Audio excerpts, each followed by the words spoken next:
tanto logros como pendientes, diputada. Yo creo que sí es un cambio notorio el bloque constitucional que se ha reformado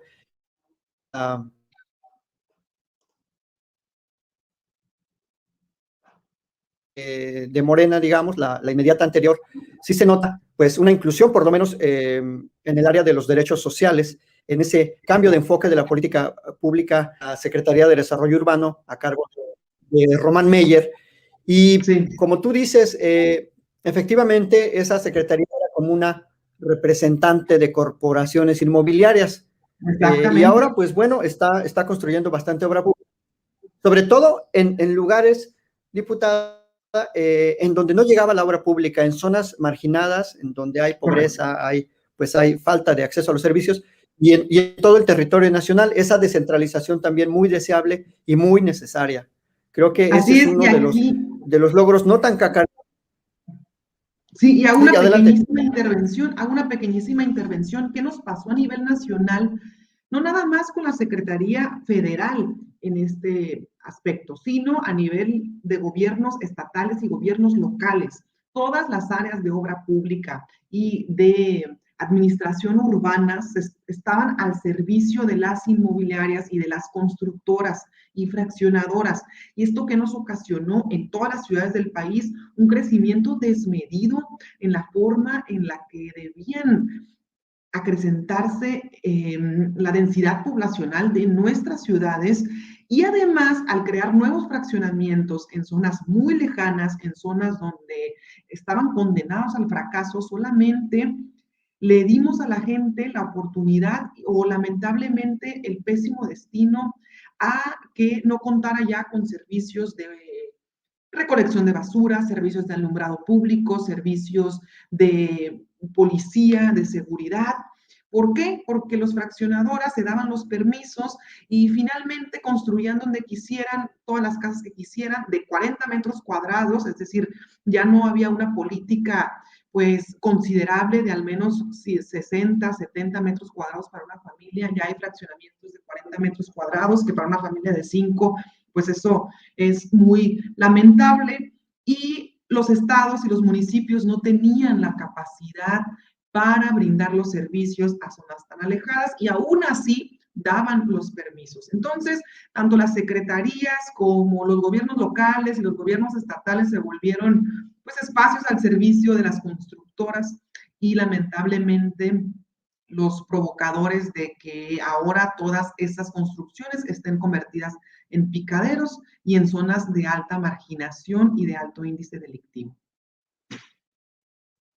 Sí, creando más problemas de los que intentaban resolver.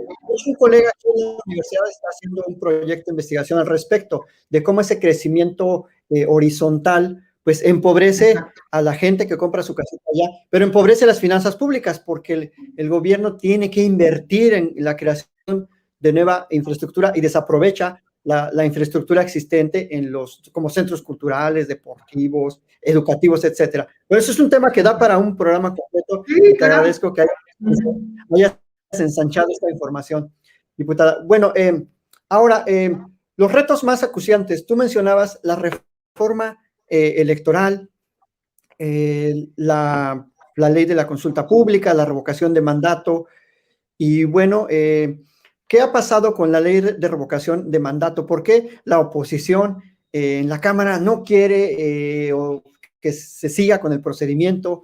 Pues si su intención es sacar al presidente de la República, ¿cómo es que no quieren que haya una revocación de mandato? Tú que lo has vivido ahí dentro de las discusiones, ¿qué nos puedes decir? Bueno, en primer lugar decir que la revocación de mandato era una figura que no existía antes del 2019. Esto es muy importante porque ha sido una lucha y ha sido una propuesta del presidente de Andrés Manuel López Obrador, no desde que ahora es presidente, sino desde que era jefe de gobierno. En el 2002 se sometió a revocación de mandato, en el 2004 se sometió a revocación de mandato, y en su primer campaña presidencial en el 2006 lo hizo propuesta de campaña política a nivel nacional en ese momento. en su segunda campaña igual, en su tercera campaña la misma forma. Entonces, ya había sido pues una promesa, una propuesta de que en México contáramos con una figura a la que el pueblo de México pudiera organizarse y decidir si el presidente quieren o no que continúe.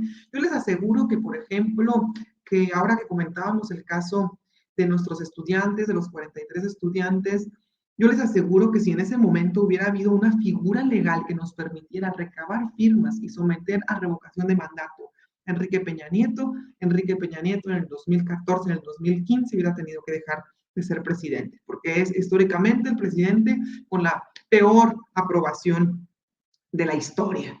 Ahora bien, no existía esta figura. Fue en la legislatura del 2019 al 2021 en la que esta figura se hizo pues una figura incorporada en nuestra Constitución. Tanto la revocación de mandato como la consulta popular.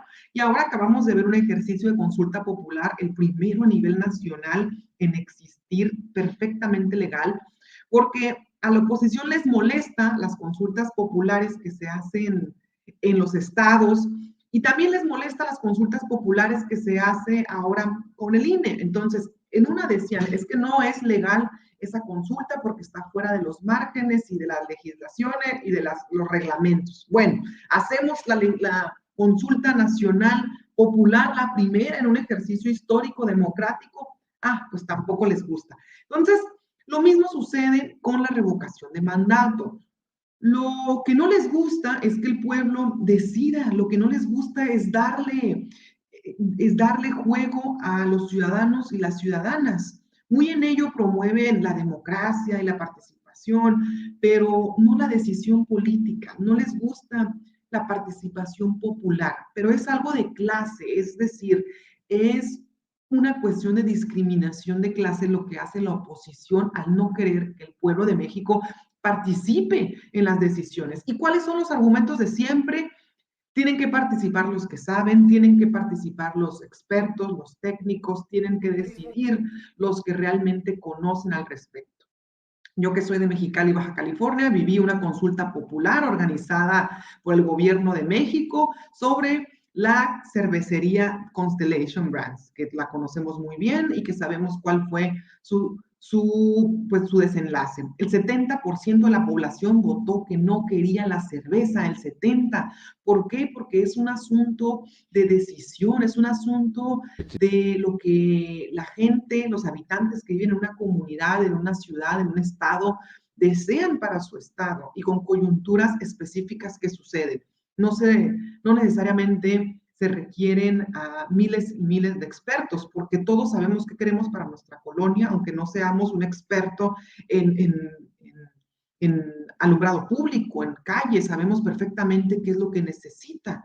Y de eso se trata, y que no estemos clasificando quiénes sí y quiénes no pueden tomar decisiones políticas.